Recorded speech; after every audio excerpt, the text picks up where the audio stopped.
So I wanted to play a game of live or die because I want to show basically a series of possessions, make or miss. I want to ask you, Will, if you would live or die by this shot being the result of that defensive possession.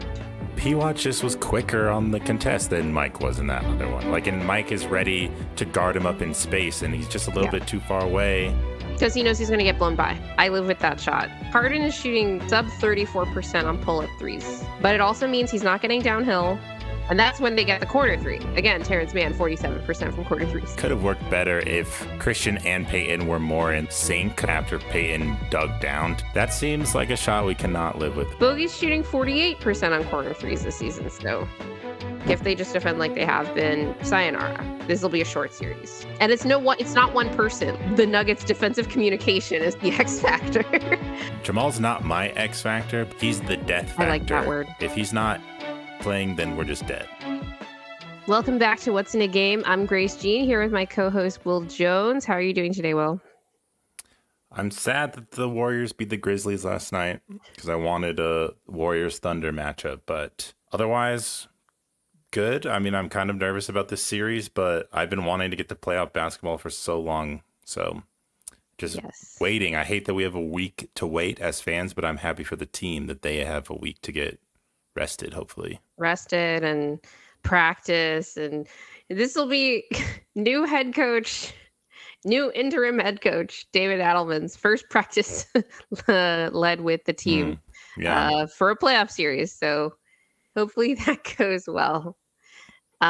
Before we jump into it, quick programming note, we are going to be going over the Nuggets Clippers playoff series preview in this episode, and you guys can look out for us probably after game 2 for our mid-series check-in. We're going to break down the X's and O's and talk about which team's up, which team's down, whether they're tied, and, just break down what the heck is going on in this really, I think, close 4-5 matchup in the West.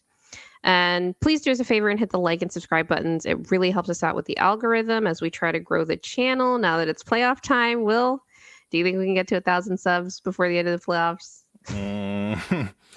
Not unless you guys really wake up, for the people listening. You guys got to wake up. Yeah. We've been kind of stuck around that 800 mark for a few months now. So hopefully the playoff energy will, find its way to those subscribe buttons. All right, let's move on to the Nuggets Clippers series preview. Will, would you say you're excited for this series? I am. It's not the Lakers, so I'm excited about that. It's also not the Wolves. Not the Wolves. I'm also excited about that. But this is like a new team. I get to see the Nuggets play a new team for the first time since I started watching them in the playoffs. Right. I instantly go back and think about the bubble and the 3-1 deficit that we came back versus the Clippers. And I did get a little bit tired of the Clippers rivalry, if you could call it that, whatever word you want to use. We were owning them for a while. But it's I am worried about this series. I think most people who are picking it in 6 or 7. No one's saying, Clippers in 5, Nuggets in 5. I think rightfully so, even though, Dave McMenamin is saying Clippers in 5. Oh, so that dude doesn't count for anything. Yeah, this is going to be definitely tough. We talked about, what is the worst matchup for Jokic? Gobert and Zubac. So here we are. I think it's more like Cat and Zubac, but... Yeah, where do you want to start with this matchup? So first, how the Nuggets got there, just a quick, recap of how the Nuggets closed the season. They're the 4 seed, right? They were in that position basically when Malone got fired, following a 4-game losing streak. Denver closed the season 3-0, right? They played the Kings, which was a really rough game for AG defensively, I have to say. That was one of those where I was like, okay, first game with Adelman at the helm. Do the guys look different? And kind of, but also no. And it was a big storyline. The Jalen Pickett closed that game. I want to go over this a little bit because I think it's going to impact how we look at what the playoff rotation is going to be. In the next game, it was a big game against the Grizzlies. If we'd lost that game, we would have fallen to the play just at that point in the season. And we basically just outlasted them. Like the Grizzlies like ran out of gas completely at the end, and their brain cells were clearly not getting enough oxygen because they were making insanely bad plays down the stretch. They scored 1 point over the last 6 minutes of that game. Russ had like a big block on Edie in the fourth quarter to force a shot clock violation. It was like a weird game. We were mostly trailing, but then pulled it out in the end. So it was another one where I was like, we didn't look like impressive, but we looked less sad than the Grizzlies at the end. It helped that they were on a back-to-back. And then we had the game against the Rockets, which was basically a dress rehearsal for Houston. Ime played their starters after them not playing, I think, 3 games in a row at that point because they had the 2 seed locked up. But we took care of business. The Rockets looked like they did not want to be there. We killed them in transition, and we did a good job keeping them off the offensive glass. Before we jump into how they're going to look against the Clippers, has your opinion of how this team would perform in any playoff series changed between when Malone got fired and the end of the season? Where you talked about seeing them at one point in the season as like a second round exit, like at their peak. Guessing you didn't feel like they were at their peak following that 4-game losing streak? No. Okay. Definitely not at their peak. Yeah, worst part of the season, I would say. I don't think much has changed besides the fact that I do feel like the players do have less pressure on them and they do feel a little more urgency. Do you know how little pressure Peyton Watson feels right now? The man is taking transition pull-up threes in multiple games in this stretch. Let it rip. And I'm like, oh my gosh, somebody please be the adult in the room. I know. But no, they're definitely letting it rip. I think Mike is also a little bit less hesitant in transition, especially to just pull it. Waiting for him to make those shots, but he's taking them. I had a question. Will the defensive effort change just with the playoffs? That was always a question even before Malone got fired. I maybe feel a little more optimistic that they are going to do that now just because of how they looked and how they're talking. But they definitely look like they're trying at least, even if, execution's a different question. But the effort has been there. Again, we're talking about versus the Kings, which we've mostly played like pretty well. Like we actually won the season series this year. The first time, and Malone wasn't there to enjoy that, especially in Sacramento. This game was in Sacramento. The Grizzlies were, spiraling in their own right by the time we get to them again on a back-to-back, coming off of a really bad loss against the Timberwolves. They led by 15 early in that game, and then they just got completely shellacked in the second half. And then the Rockets, we're playing a team that's playing for literally nothing at that point, but they did take care of business. So the one takeaway I will have is look, these are games that they easily lose playing the way that they looked the previous few games. All right, let's get into the Clippers matchup.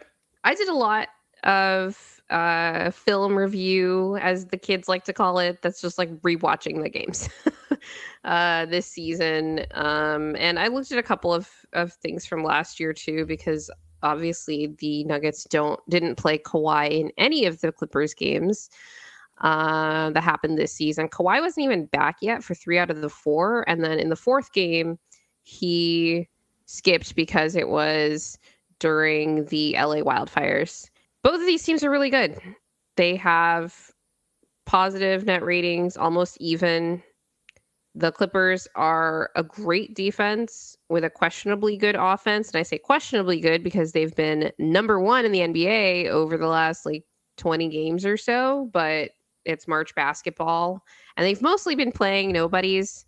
And for the most part, when I watch the Clippers over this stretch against good teams like the Cavs or the Thunder, I'm like, this offensive process doesn't look substantially different just because Kawhi is back. It's just he's making shots, which, is going to help your offense. But it doesn't move me in terms of he's substantially changed the dynamics of this team. He's just made them better at doing what they do, if that makes sense. I mean, it's kind of scary because they still were pretty competent even without Kawhi.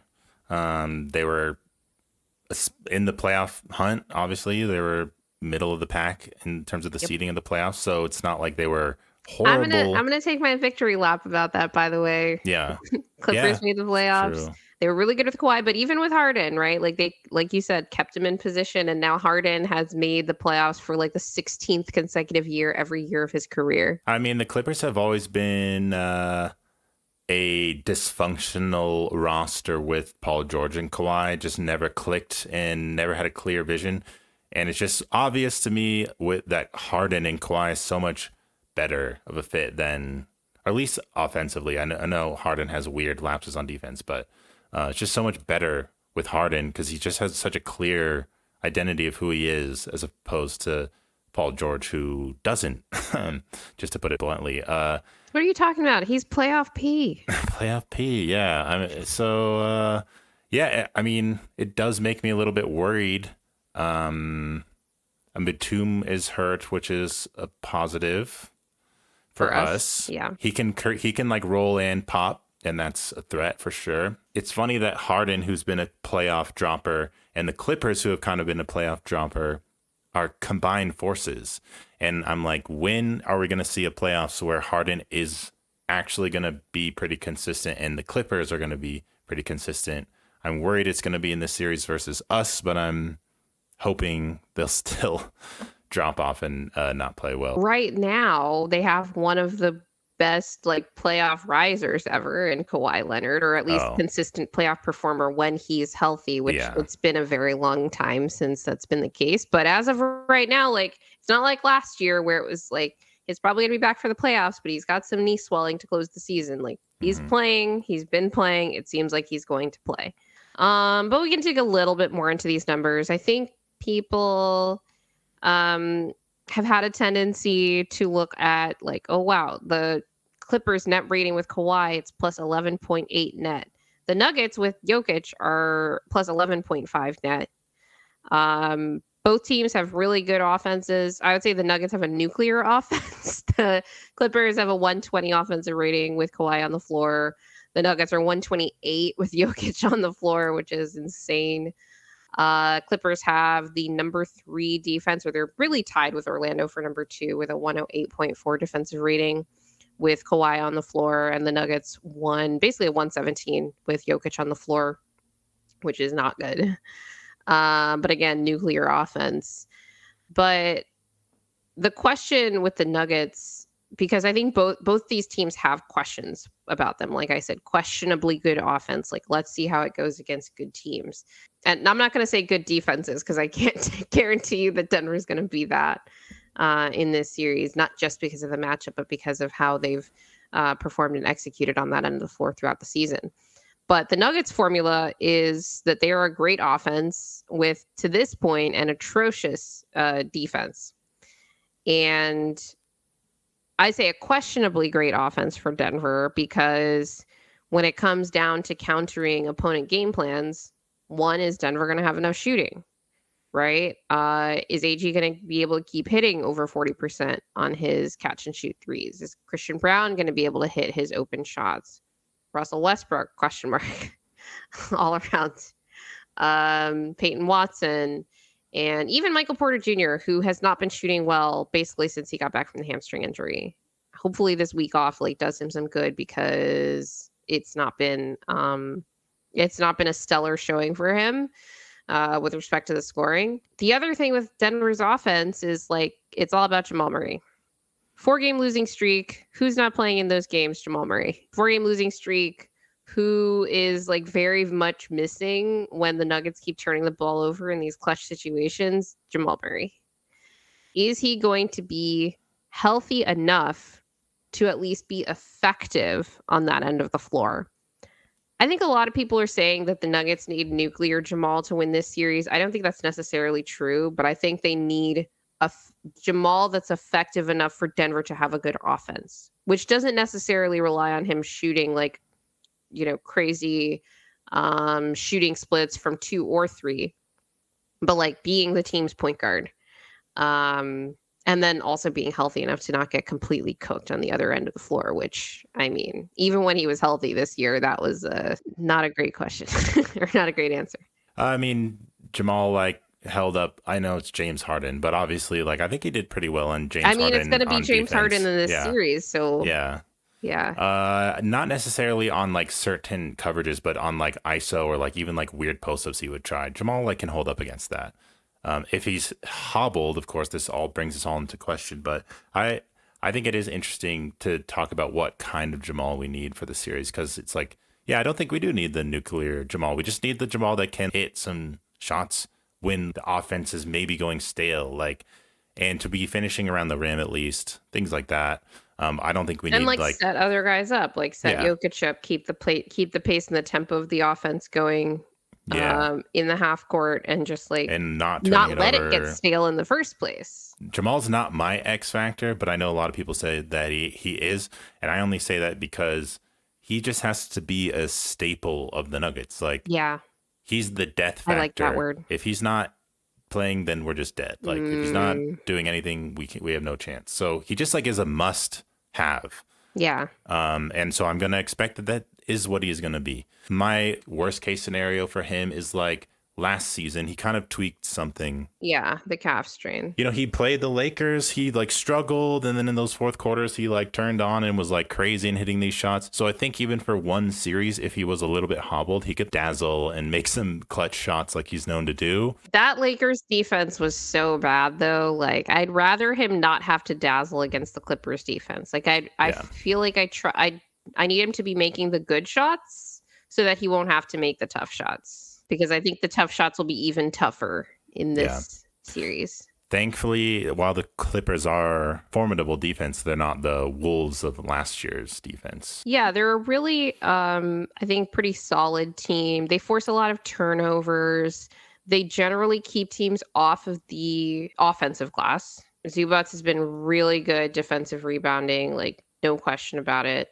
That's actually like one of my questions, because when it comes down to it, your must-have is Jamal. My must-have is, like, in terms of the death factor, is like Denver's defense. Well, yeah, because if they're not better than they've been, like, no chance. No chance. From there, though, like, let's assume that they're able to defend at a semi-competent level. Then it becomes a strength versus strength, which is Denver's offense versus LA's defense. Like I said, with the rebounding, Denver is 7th in offensive rebounding percentage right now. It's one of the things that makes their offense so potent. Where there are many, but this is one of them. Meanwhile, the Clippers are 1st in defensive rebounding percentage. So who's going to win that battle on the glass? Do we just end up somewhere in the middle and it kind of cancels out? I'd expect something like that. I'd also think that Jokic is just not going to get completely killed on the glass ever. Except he has been this season, is the thing. Like, we have, like, especially in the other end of the floor, like, we have not been a good defensive rebounding team. We've been kind of like the lower half of the middle 10, despite like, we're big, we play big most of the time, etc. Like, we shouldn't be getting killed on the glass by these teams, and yet here we are.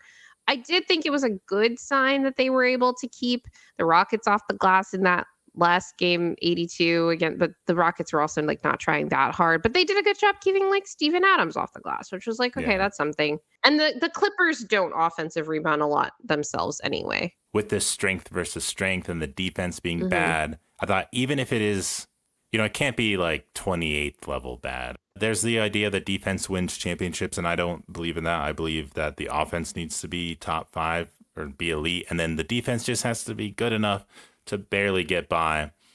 And I don't know that Denver's defense can reach that level. Can the Nuggets offense really outpace the Clippers enough to where it could make up for the defense being bad? And where does that like margin shift? Right. No, I agree with that. I think that the offense can if the defense gets to an acceptable level. But I don't think it can if the defense doesn't, because I think LA is too good at sort of the margin stuff on defense to not give us all the extra opportunities we'd need to like have a 150 offensive rating in the series or something like that, which is what we'd need to beat like the bad defense on the other end. We could get some help from Harden, who might perhaps you know, he can be an up and down offensive player, but he's been doing well. So we've talked about kind of the general outlines of this. I think we should talk about the specifics of Denver's defense, because to me, that's the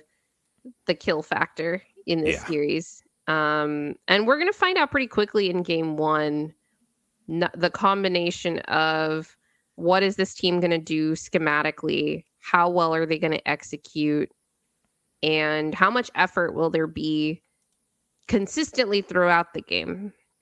Because we've seen, I think you could say on aggregate, a much better effort level over these last 3 games than the Nuggets had been playing with, say, over the month of March. But even throughout those games, there were stretches where it's like, all right, we got guys falling asleep off the ball, guys that are ball watching, just like straight up, et cetera, et cetera. And I'm not completely convinced that these guys are in playoff mode yet, or even if they expected to be, right? Especially as far as the Nuggets had been falling. Although I think Malone, before he got fired, told us there were guys that were like, no way we're falling to the play-in. Like, they didn't realize how far in the standings they were. Sometimes these guys are so removed from it. So let's talk about the defense. The main thing that a lot of people are going to talk about is like, how are they going to stop Kawhi?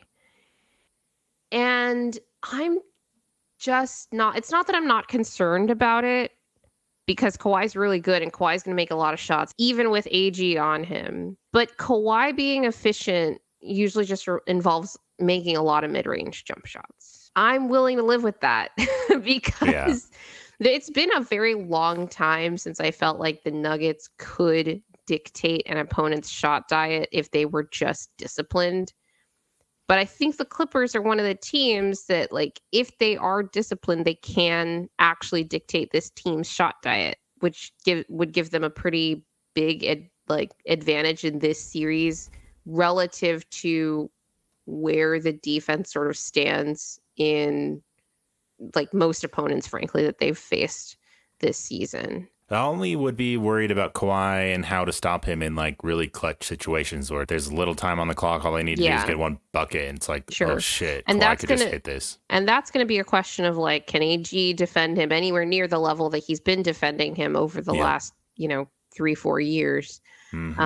Which may not be the case because AG has his defense very much been hit or miss this season. And I do think that Kawhi's return could save us from something that I dug into. They're not a really high volume 3-point shooting team at all. They're 25th in 3-point rate. Reminder that the Nuggets are 30th, and we generally struggle when teams are able to shoot a lot of threes on us. Now that's great. The Clippers don't generally take a lot of threes, but I went back and looked at the game logs in their top 20 games of the number of threes that they took this season. So just sort all their games by number of 3-point attempts. 3 of the matchups against the Nuggets make that top 20. So they don't take a lot of threes, but when they play us, they take a lot more than they usually do, is my takeaway from that. Yeah. And a lot of that is Norm Powell killing us. But I do think that as Kawhi's usage goes up, that number goes down because part of that 3-point volume is Harden's pull-up threes, in addition to the catch and shoots that he's able to generate in pick and roll. Yeah. Generate for other guys in pick and roll. Yeah, Kawhi's going to be more efficient probably on the shots that he takes, but it's kind of like this whole series becomes a game of what will you live with? I think for both teams, but I think Denver has to be more concerned with it because of the state that their defense has been in. Right. It's like the Nuggets trying to get Chris Dunn to shoot more over Harden, and the Clippers trying to get CB and Russ to shoot more instead of Jokic and Jamal and Mike. So, all right. So I wanted to play a little game of live or die. Okay. Because I do think that outside of Kawhi, which I'm not concerned with, even though I'm worried about it, Harden's pick and roll is the thing, right? Like, Harden's going to be bringing Jokic into the action as much as possible. He's going to be taking advantage of the weak perimeter defense and perimeter containment of Denver. And I think that Denver first game against the Clippers was so instructive just because of all of the different coverages that Denver threw out there. So I wanted to play a game of live or die because I want to show basically a series of possessions that resulted in shots make or miss. And I want to ask you, Will, if you would live or die by this shot being the result of that defensive possession. All right, so let's start with the Harden made 3. Get a switch onto Mike in pick and roll, and then step back 3. All right. How do you feel about this shot? I mean, I don't like Mike switching on Harden. I would try to not give that up easily. Payton did give that up a little bit easily against Derrick Jones Jr. It seemed like Mike fully was accepting the switch. Like he's already like looking at Harden and like facing up, and I don't think you're going to want to do that. Communication was good. They took the switch in time. All right. How do you feel about this shot? I don't like it. I don't like giving Harden threes over Mike. With Mike specifically, I don't know if you have like a Mike section planned or not, but because in that December game, Mike still was able to feel big when I was watching it, like crashing and like put back dunks and rebounds. That's the kind of thing I want to see from him in this, and not like easily switching out on Harden. It's going to happen, and he's going to have to like put in the effort and really get out with contests. He's going to have to be quick on low man rotations too. And I don't know how he's going to be. He hasn't been great at it all season. It just really depends on how he's going to do with containment. I have to say on this particular position, I live with that shot.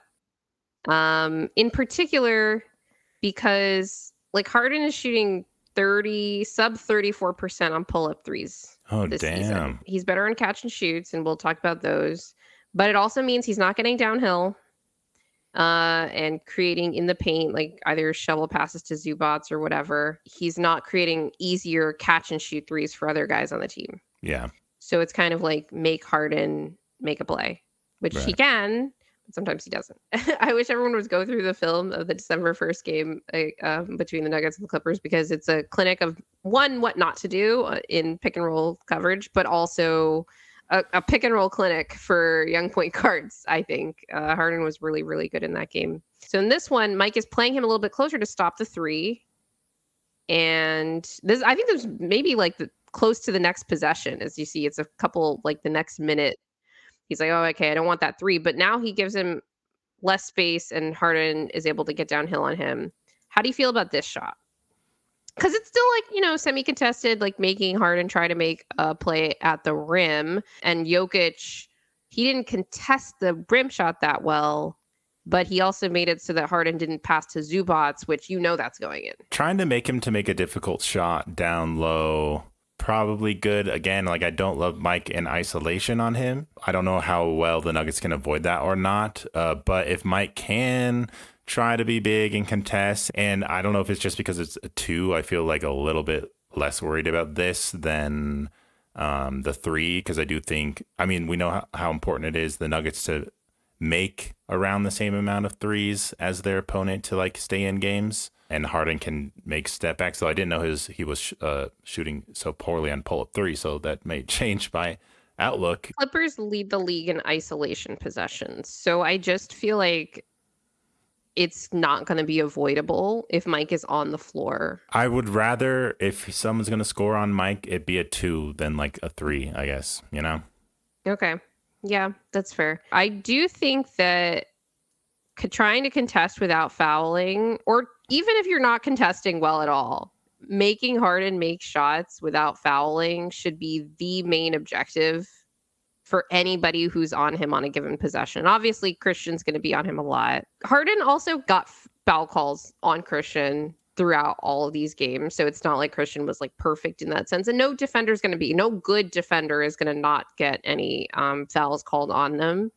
And I think most of them were BS, but Harden's Harden, and he's going to get those calls sometimes. The level of physicality allowed by the refs is definitely, the more it's going to favor Denver because of that matchup specifically. Obviously, like Jokic has his own like issues with that when like he's got a good defender on him. But I think if you can keep the Clippers off the free throw line, that hurts them a lot. Because one of the things with this recent stretch is that their free throw rate has gone up a lot with Kawhi back in the lineup. Not necessarily because Kawhi goes to the line a lot, but because, I don't know, life's been easier on Harden lately. Probably because like one of the things with doubling Harden, which we'll get to a few examples with that, is that you keep him off the line if you can keep the ball out of his hands. Problem is you also want to keep Norm Powell off the line too. All right, let's go to the Harden missed 3.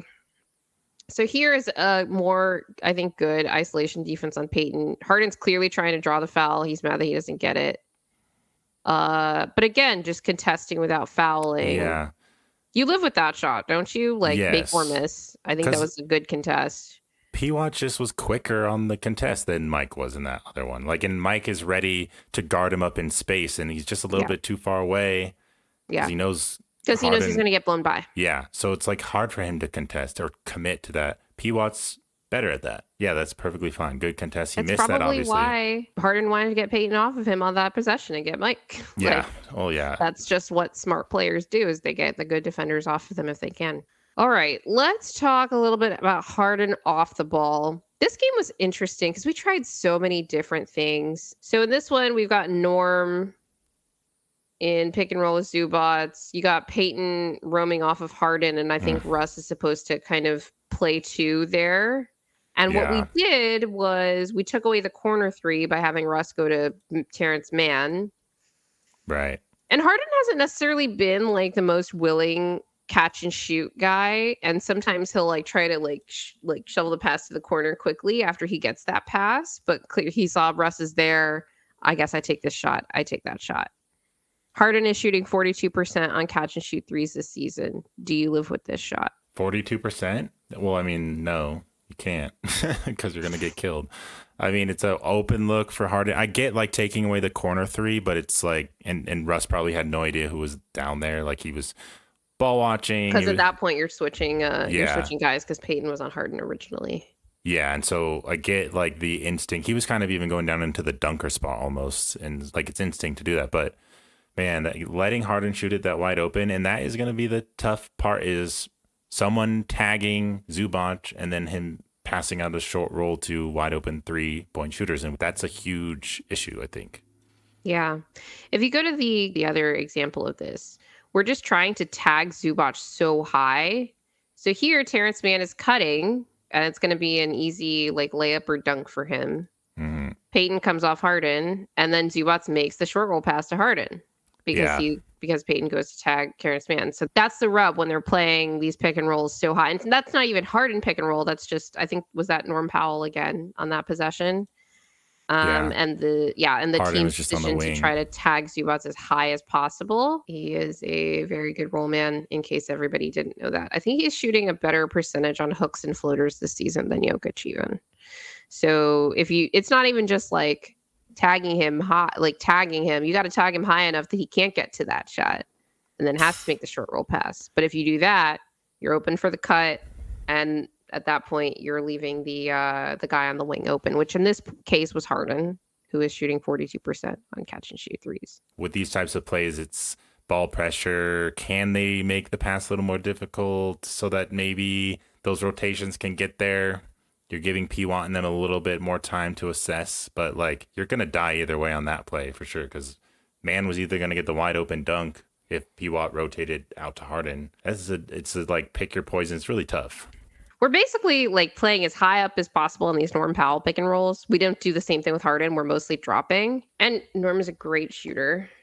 And he's a great, he'll take those transition pull-up threes and kill you that way. I'm not sure how well he's doing in pick and roll.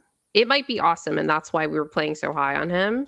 He's shooting 38% on pull-ups and 45% on catch and shoot threes. So that's really tough. Norm Powell could really kill us in this series, unironically. And Jamal Murray agrees with me because he said that Norm Powell could be their X factor in this series. And that's why we're playing so high. And what you end up with in that situation, it's like, oh no, Norm as a scorer is going to kill us. It's like, no, look at the gravity that he commanded. He created wide open catch and shoot threes for James Harden, who is one of their better catch and shoot 3-point shooters.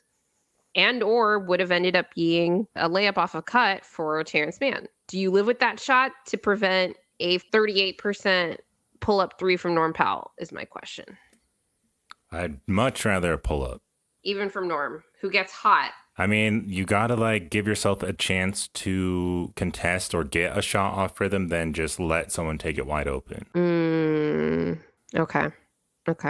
Let's talk about Harden's floaters. And so here, like I said, we dropped a lot with Harden across these games, and Mike is applying back pressure. Here, Harden misses the floater. I think Jokic does a good job of just playing Zubac so that they don't have to. So Christian comes in to tag early, but then kind of goes back and doesn't make the kick out pass as easy.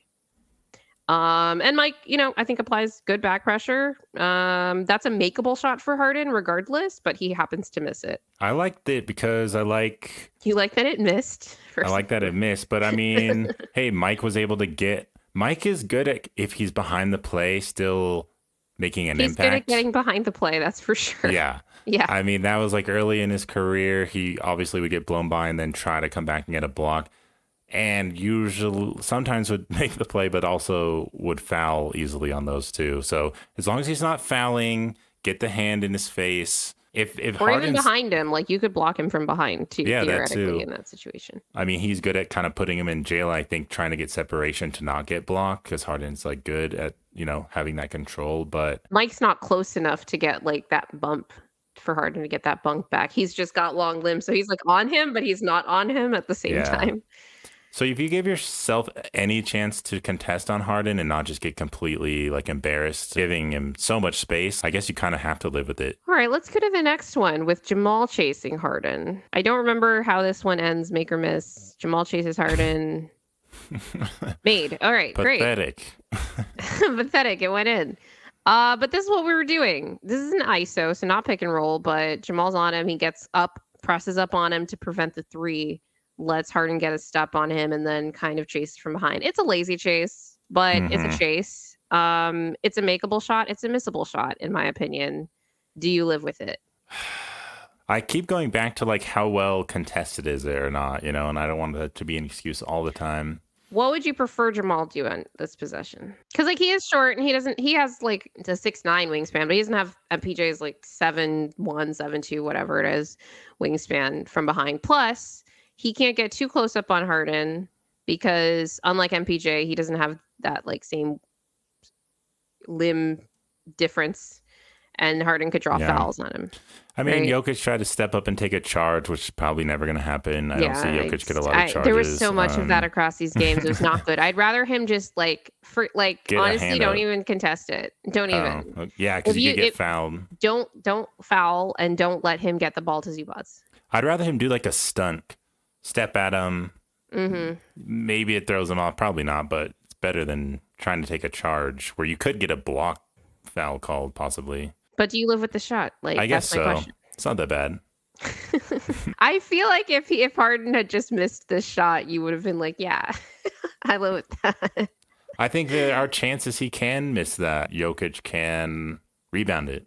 Yeah. I think it's easier to rebound that than like a long three or something that misses even. Yeah, that's for sure. That's definitely another thing to consider. We've been so bad in these long rebounding situations. We may as well give ourselves a better chance by forcing them to take closer, higher percentage shots because we might have a higher chance of rebounding those misses than rebounding the lower percentage shots, just based on the team's performance this season. All right. Next question here. On this clip, I wanted to know, would you prefer that Peyton rotate to the big here, where he takes Zubac when Jokic steps up to contest? So this is, again, Jamal back pressure, trying to funnel him into Jokic, but someone's got to watch out for Zubac because he's either going to be there for the dump-off pass or he's going to be able to offensive rebound. But then obviously Harden makes the read and hits. It's Terrence Mann in the corner, who's not a great shooter, but I mean, I feel like when he plays us on the clip in a Clippers uniform, he's made those corner threes.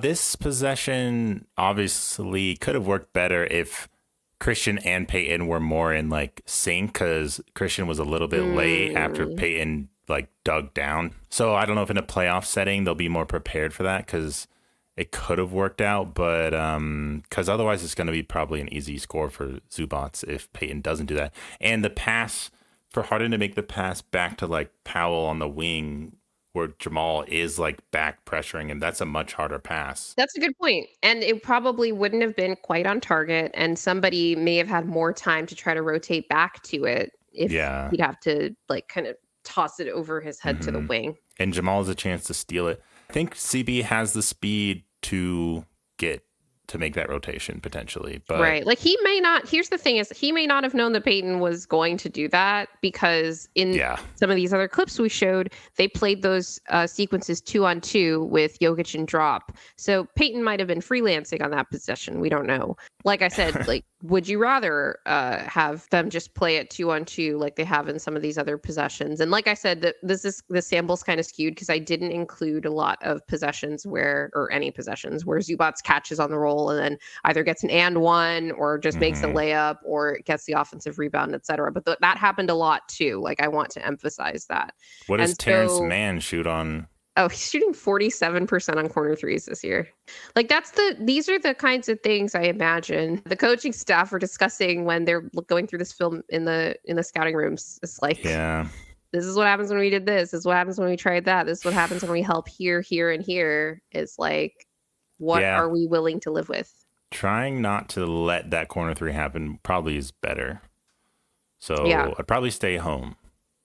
I think you try to make Harden make the play, right? Whether it is the lob or not. And I think Peyton was trying to make that happen.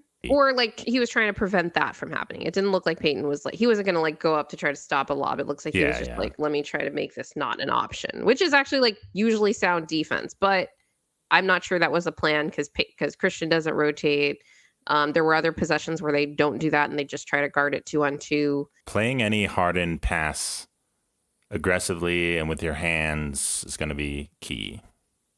Harden averaged 6.5 turnovers per game across the 4 matchups, which surprised me because I didn't think that we were playing him particularly like aggressively. Our blitzes weren't very good. I think these were like just kind of sloppy Harden passes. Some of it was like miscommunication where like he thought someone was going to roll. Okay. And they were going to pop and they popped and he passed it too soon, stuff like that. Right. But that's like 6.5 is a lot, even for the primary ball handler. Obviously, Kawhi doesn't play in any of those games, so his usage is even higher. So the other thing is here, you want to try to tire Harden out. The more the ball's in Kawhi's hands, the more Harden gets to rest. Which also means when he does have to score in other situations, like different stretches of the game, he might be more likely to make shots because he's not as tired. I mean, people listening to this probably listen to Locked On and other series previews where they've done a good job explaining why Harden really is like the key, I think, to the matchup because he can pass out of like our specific coverages and the pick and roll is weakness in terms of how effective we can guard it versus like a Kawhi who's just like going ISO versus Aaron Gordon, like hit a mid-range. So that's why we're focusing so much on absolutely these shots. The reason the Clippers matchup has changed so much over the past like 2 years, like since they got Harden, basically. The Nuggets did pretty well in this matchup for the most part because despite Kawhi's shot making or Paul George's shot making or other guys on the team like making threes occasionally, the Clippers had an awful shot profile as a team. Like they were a good offense because they made tough shots all the time. Well, not all the time, but most of the time. Since they got Harden, a point guard who creates good shots for others on the team, their shot profile has improved. It's not great this season because there's a lot more ISO coming out of it. It's easier to play Harden like when Kawhi was off the floor. In this series, I do feel like Denver's going to be at an advantage if the defense can play decently enough to the point that they can skew the Clippers' shot profile back into something bad, which is regardless of makes or misses, are you taking tough twos? Like floaters, mid-ranges, shots, things like that, yeah. And not getting wide open threes. Yeah, for sure. And the Clippers don't get wide open threes a lot this season. Like I said, was it 24th or 25th in 3-point rate. All right, let's go to the bench because there were a couple situations here I wanted to go over. More pick and roll, forcing the skip pass here. So we've got the bench, Batum at the 5, we've got AG at the 5 for the Nuggets. Do you want us to force the skip pass here, which is what we did? Or not the skip pass. So Batum on the short roll is what happens here. So we're kind of blitzing, but Mike isn't a high drop because they're trying to stop the switch onto Mike because he's trying to hunt Mike. Like there's just a lot going on this possession. Like what the hell is Julian doing here? Jamal's technically closer to Batum on this play, so it's like he could tag, but Julian's supposed to come tag and Jamal's supposed to like be Is 2-on-1. Julian supposed to come tag? I think so, just because Jamal looks back like, oh, I'm supposed to be guarding these two guys. See. And then Julian's like, Julian's sprinting me. up. And then he's like, okay. Whoops. But then it's like Julian tags, and then that's what you do when Julian tags is you pass to his guy in the corner. Yeah. And that's when they get the corner three. Again, Terrence Mann, 47% from corner threes. That seems like a shot we cannot live with. He's not on the team anymore, by the way. It's that's right. Bogdanovich. They traded him. Might be worse. Bogey's shooting 48% on corner threes this season. All right, so hey, that shot in general is a shot you don't want to give up too many times anyway, regardless of percentage. Could kill you if you're not careful. My question here is, why are the Nuggets dropping with MPJ? Is it just like now they're trying to prevent the switch onto MPJ? Yeah, but it was too late because Harden was already over Russell Westbrook, and Mike had to come back to him anyway. Funneling. So he picks up his dribble really fast, and he sees that Russ is coming from behind. I think Mike is like, okay, I'll just take this guy at that point because he gets up so close, and then Russ is still trying to contest from behind. But I think in that situation, maybe Russ should have realized if Harden's picking up his dribble this high up, he's not taking a shot because he's not going to shoot from 20 feet. He's looking for a pass. You got to get back. Yeah. But he probably thought it looked like they were trying not to switch. I don't know. They got to be better about communicating. And hey, Adelman said in his first game as interim head coach that it was the best game in terms of their communication. And I think Jokic and the team really likes knowing a team's tendencies and knowing, like, in this situation, switch or don't switch or play up at the level or maybe play drop. I don't think we're going to play drop that much this series, but Batum's not really playing. They don't have as many like pick and pop bigs. Like, look, Batum got the three. You got the ball out of Harden's hands. Congratulations, but he creates a good shot for somebody else. I think there's regardless of the execution here, the sort of running theme is like, do you want Harden to take the shot or do you want the other guys to take the shot? Because Harden's going to, regardless of what kind of shot you force Harden into, it's going to be a worse shot than the shot that the other guys will take, but obviously Harden's a better player. Do you want the better player taking worse shots or do you want the worst players taking better shots? It's like obvious every playoff team is probably thinking the same things, trying to go up against these ridiculously talented NBA stars. I definitely think we're going to try really hard to make any play that James Harden is trying to make difficult by being aggressive and ball pressure and all that. And if we just keep getting killed over and over and over again, that's when you might adjust to like, all right, let's see if Harden can just beat us straight up. I'd rather tire him out by making him shoot a lot early because then he'll start to make mistakes on the passes and maybe we get turnovers that way. Like that's how I would play it. And it also means that other guys are out of rhythm once they do get those passes later in the game. Definitely don't want other guys to catch a rhythm, especially when I say other guys, like including and especially Norman Powell. So here we tried these high traps. This is what we did against SGA. In this case, Mo Bamba is the Lou Dort. And I'm like, look, if Mo Bamba is going to make corner threes, like he's also not going to play in this series, number one. Like, yeah. Regardless of whether Batum plays, I'm 99% sure Mo Bamba is not going to be in the playoff rotation for the Clippers. But that's going to be somebody else in that corner. Yep. Yeah, it's just about like the principles. Russ comes up to tag, and then like there's nothing else you can do because what happens is when you force these high traps at the floor against a smart offensive player. Again, it's Julian way late. Julian's in the paint. And Jamal's going, hey. Yeah, you're right. Julian was super late here. You're right. This was a bad one. He won't be playing a ton either. So it's like Mo Bamba made the shot. Julian's not going to be defending much. So, People ask me, like, does watching early season film actually, like, help you, like, predict playoff matchups? It's like, yeah, totally. But yeah, only sometimes.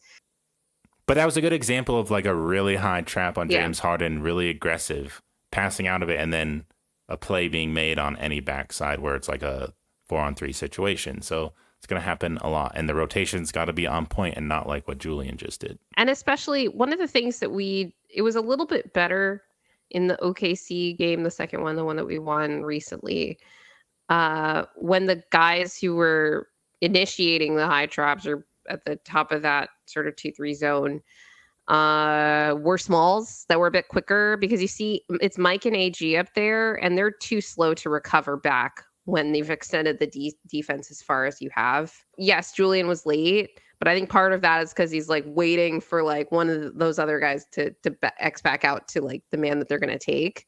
Which could have been the case, but Jamal was like pointing like, no, you do it. No, absolutely. I think it's both. I think it's both though. And usually who was up there in that OKC game was Christian and Russ, who are quicker, smaller, and could recover back. One of them could recover back a lot faster. Regardless, like Lou Dort was getting that pass because you've extended the defense so far out, the ball's going to travel a lot faster than the man. And that's the problem with these types of defenses. It's like a good curveball for like a short stretch, but that short stretch could also result in a 9-0 run because they just got wide open shots. So there's going to be, I think, a lot of medicine that needs to be taken and just had by both teams, especially the Nuggets though, because I think the Clippers will be able to force like slightly tougher shots than the Nuggets can force in this matchup. But you're going to have to live with something. And ideally it's the right thing. You're going to have times when like Kawhi is just like on fire and hitting everything over everybody, but you can't double. Like, don't do that because he can pass out of those too. Let's do P-Watt getting caught on a screen, because it is Derrick Jones Jr. who is going to be... Forgot about this one.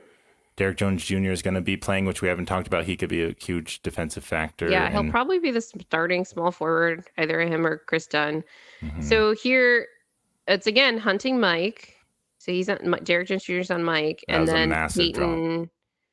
It is a drop, but also like I don't know why it's so easy for Peyton to get caught in a Derrick Jones Jr. screen. Like it is kind of an illegal screen. Yeah, I was like, how do you feel about this? You have to stick to Harden. Maybe what you do here is actually go under the screen. I think Peyton thought I could easily get over this, but Derrick Jones kind of like a little bit rough. It's an illegal screen, but I think when it's set that high, you should probably just go under. Like this isn't Luka. Like I said, he's shooting 34% on pull-up threes. And Peyton is really good at contesting after he gets under those screens, in my opinion. Sometimes the guy makes the shot anyway, but I go back and I'm like, hand was in his face. So that's just like a technique thing. But in terms of like what we have to live with, it's the other thing is, like I said, in all of these games, we're like mostly dropping on Harden. And apparently that's the case for both Jokic and Mike. And then other guys are applying back pressure. So Peyton was just trying to do that. But you can't get caught on Derrick Jones Jr. screen. Like, don't do that. If Zubac is on the floor and Jokic is on the floor also, Mike should just play higher, like a higher drop than he played, I think, because Jokic is like right there. If Harden blows by you, like we can still muck up that possession for them. You don't have to give him concede that much space. I think it's just tough, especially when you're trying to throw out multiple looks with a player that's this good and can read defenses pretty easily. Is you have to remember what it is that you're doing. And that's why I think it's important to establish just like the baseline principle against this player. And it seems like even in these games where I thought the defense was mostly atrocious, they did have a baseline principle when it came to Harden, which was drop and his man will apply back pressure. That's clearly what was happening in all of these possessions. They did have a game plan. It just didn't fully, work out because of like backline communication and execution. And I think sticking to it more. Yeah, just like you just have to live with it. You have to live with some of these twos. And even the pull-up threes, like that's going to be part of the equation too. Well, we don't have as many clips to go over with Nuggets offense because we know our offense is very good. Jokic is always going to get his. I don't really know how Jamal is going to be. Don't necessarily know how Mike's shot is going to be. There's other aspects we can talk about for sure.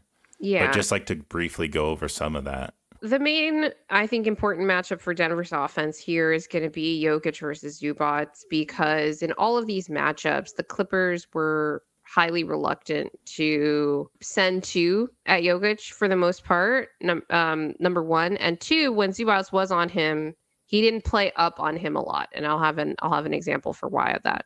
So let's first talk about why Zubac is a good defender against Jokic. Zubac is just able to bother some of Jokic's favorite shots a little bit more than most defenders because he is really strong. He's got a lot of length and is able to contest shots. So that second bump there. Jokic doesn't move Zubac as much as he would move most other bigs, let alone like guys that would guard him to get that hook off. And I think he was looking for a foul here also, like the way that he took that shot.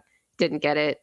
And then I was like, AG, you could have tapped that in, but I think he's got Harden on him again in that possession. We talked about how that's going to be a matchup that we should look out for. Harden's a good post defender, but one of the ways that AG could take advantage of him is by running the floor. And we saw AG be very effective in that in the Grizzlies game, where I believe they had Edey guarding AG. Obviously, James Harden's not as slow as Zach Edey, but he does tire out as the lead ball handler on this team. There were a few possessions here and there where they're like, let's put Zubac roaming off of somebody, but it wasn't really effective. I don't know how much the Clippers are actually going to go to it because Zubac is not as good of a roamer as somebody like Gobert or Anthony Davis in terms of being a good help defender. And the Clippers' other guys are just not big enough to make enough impact on him that Zubac can affect Jokic's shot on the backside. That's one of the reasons I think that AG in particular is really going to feast in this matchup. The biggest guy that they've got to play at power forward is Kawhi, and Kawhi is he's skinny Kawhi now even. They might play a lot of Amir Coffey in this series. It's one of the reasons I think the Batum absence is really going to hurt them because he was the one other big. Yeah, Zoo is good at holding up physically against Jokic 1v1, of course, better than pretty much every big in the league almost. I mean, Rudy Gobert is the only one that people say is better than Zoo, but Jokic completely destroyed Rudy one-on-one in the playoffs last year. It was just when Kat and Rudy were working together to slow Jokic down, laboring through post-ups and settling for threes. Jokic hadn't posted up a lot against Zoo in a lot of the matchups and was taking more threes. So I do wonder how many threes he's going to be taking versus when he is going to post up. I think he's going to be taking a lot of threes. But it's when we do need an easy basket and Jokic just to go 1v1 versus Zoo and they're not doubling, can he just consistently get buckets, and how much is that going to take out of Jokic or not in terms of his energy? That's going to be, I think, the Clippers' main advantage is that regardless of how efficient Jokic can be against Zubac, and that's a question, just one-on-one over and over again, Zubac will make him work for those shots and can tire him out, and that could affect him defensively as well. As we saw in most of these clips, that's not the baseline is already so low. I don't know how much more that can help them, but who knows what kind of, defensive energy Jokic might come out with in game one. Does that, that's a dynamic actually on both sides of the equation here. Cause Zubac is somebody that plays 32 to 34 minutes a game, typically, sometimes 36, 38 in really big games. In the playoffs, Jokic is probably going to be playing 40 minutes a game, 40 plus minutes a game. I don't know if Zubac is going to be able to do that. I don't know if Ty Lue's going to want Zubac to do that because he usually can be more effective if he's, on lower minutes. So I actually think that one of the keys to this series is going to be Denver bludgeoning the Clippers' small ball lineups in those minutes. But obviously they're going to have their own advantages on the offensive end. But I'm curious what those small ball minutes even look like with Batum out. We usually crush the Clippers in any time they go small ball. Yeah. Obviously, they're not going to do that when Jokic is out there because then it'll be even worse. Is it obvious, though, if Zubac can't match Jokic's minutes, they're by necessity? I think they might try to match the minutes. I think they're going to play him high minutes. There was a game, I think it was the November 16th game against the Clippers, where Jokic took his career high in three-point attempts and made a career high number of threes. He had over 40 points that game. That was a loss. Oh, that was not the November 16th game. That was the first game. That was the second game of the season. Zubac just never came out to contest the threes. If he did, it was a fake contest. He would kind of stunt at it. But he gave Jokic so much space because he does not want to get beaten off the dribble. He wanted to drop because one of the things that you can do to disrupt the Nuggets offense is, leave no room for cutting. This possession, I think, was a good counter to that, or maybe a good example of why they don't normally play up so far on Jokic. here. This is a nice 3-man action with Peyton Watson handling, throws the ball into Jokic, and then Jamal sets him a back screen, and he immediately cuts to the basket for a dunk. And I'm like, whose fault was that on that possession? I don't actually know. Maybe I guess Dunn was supposed to switch because of Jamal's back screen here. But he didn't know. He's thinking, I gotta chase Jamal, right? He's about to go get this DHO. And neither of them were ready for that. Nobody was ready for that. It also, even if Zubac had dropped there, Jamal comes, gets the handoff, and then he's got a wide open midi because Zubac is playing so far back into the paint to both like stop Jokic on a potential roll and also prevent any potential cutters. And that's another thing that stood out in all these games is like Jamal gets open shots in this matchup. It doesn't really matter who's on him if he's healthy. I don't even think he was particularly healthy in this game. This was like a little over a month into the season. This December 1st game. But I think he needs to be healthy enough to not look like he did last postseason, because the Lakers series was not a good series for him regardless of the game winners. The Wolves series was definitely not a good series for him on the whole, and we need him to be effective. You know, Chris Dunn is a good defensive player.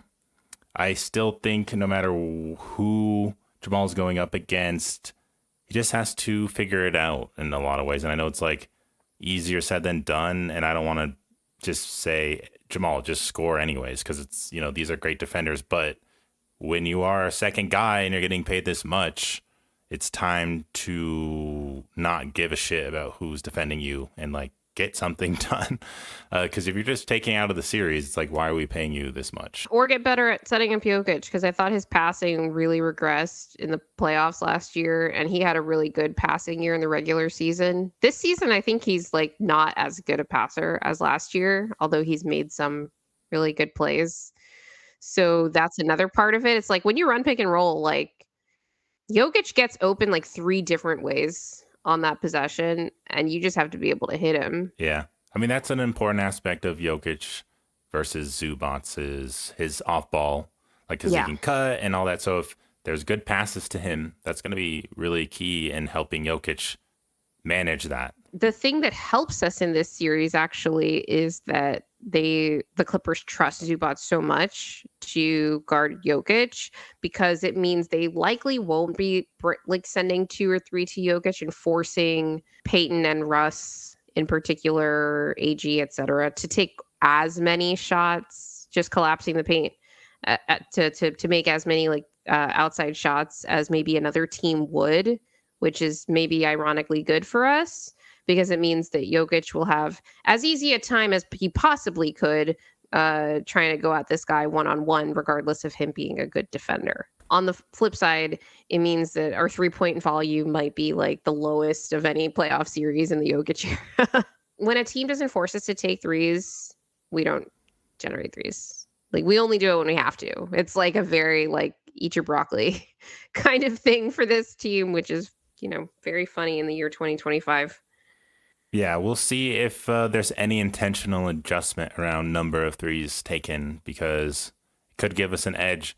I mean, I was listening to Locked On and Ryan brought it up. Can't remember the exact It's stats. actually like we win like 70% of games when the gap between us and the other team, and we're assumed to be lower because we almost always take fewer threes, is like 4 or fewer threes. So it could be fewer, but if it's like, but you just can't get like totally outnumbered in that. So, but again, like you said, Clippers, if they're not a super high volume 3-point shooting team, that's definitely something we in our should favor. not turn them into one with the way that we guard them is I think the point that I wanted to make with this whole film study. I heard different people talk about X factors, wondering who you would pick. So I like how earlier you sort of framed having Jamal like be healthy and effective was just our death factor, not an X factor. It's like, it's not going to take us to the next level. Like, we need it to survive in this series. And I think I agree with that.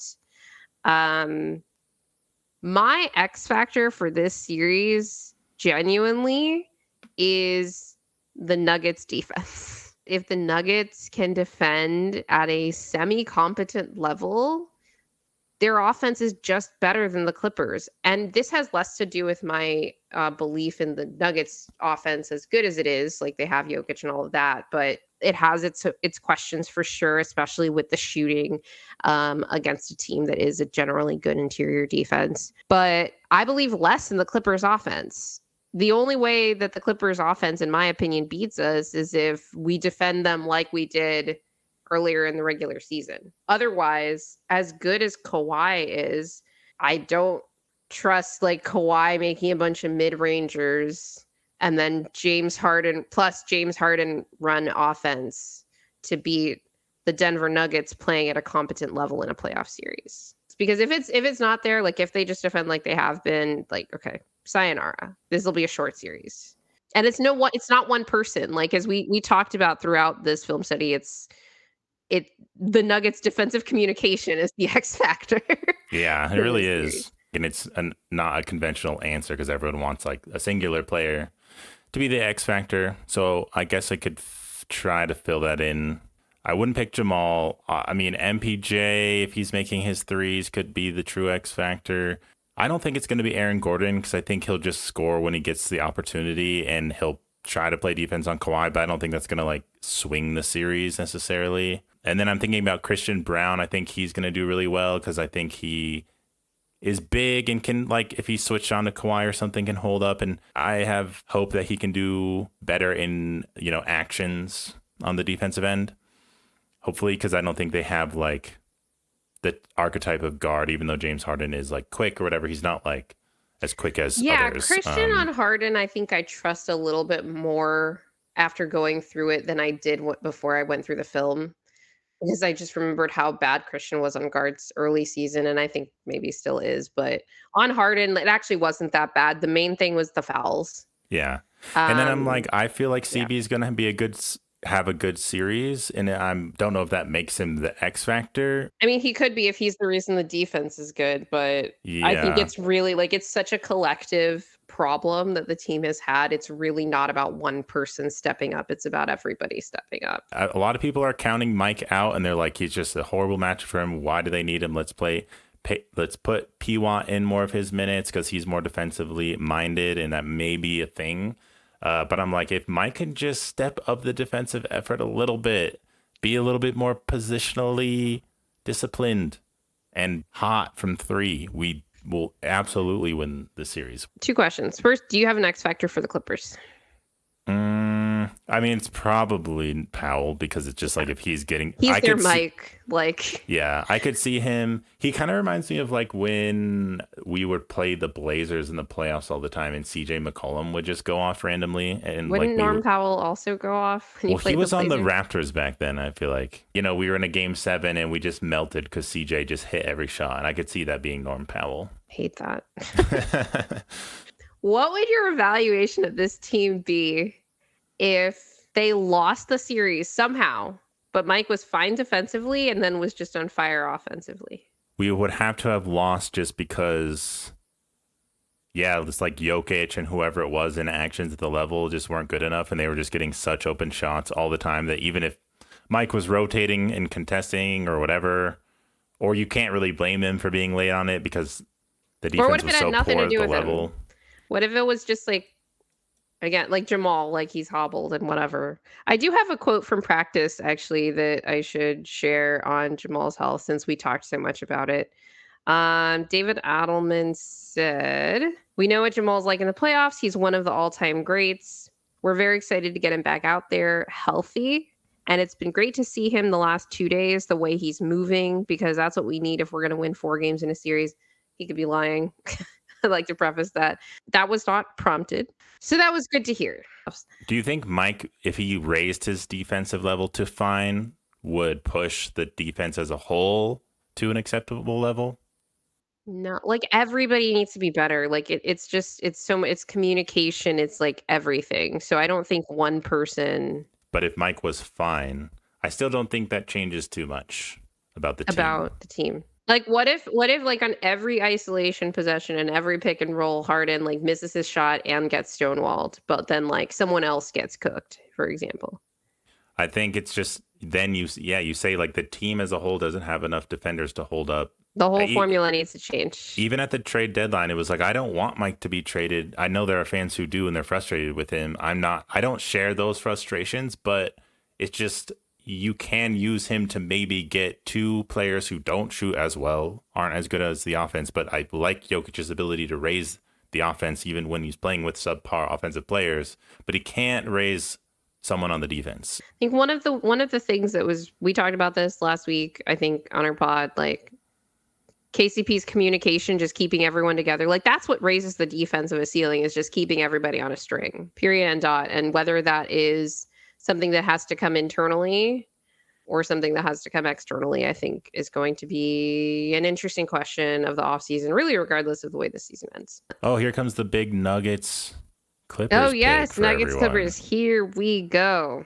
All right. I wish I could make this prediction after game one, because I would get to see like what the defense looks like, both intensity and execution. We're hoping it will look different somehow, but then when it's horrible, we won't be surprised. I'm going to go Nuggets in 6.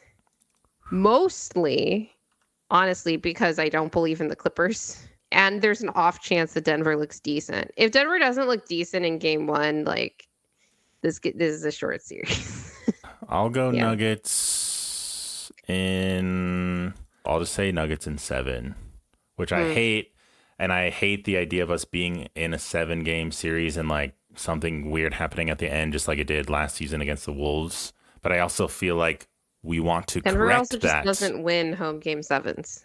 So we're due. I think we're due. But I am very unsure about this. All right. Well, if you like our content, please remember to click the like button and hit the subscribe button as well. Hit the notification bell, and you can leave us a review on Spotify, Apple Music, or Amazon Music. Follow us on Instagram and TikTok. Our social links are in the description. And always remember, especially in the playoffs, winning is fun and losing sucks.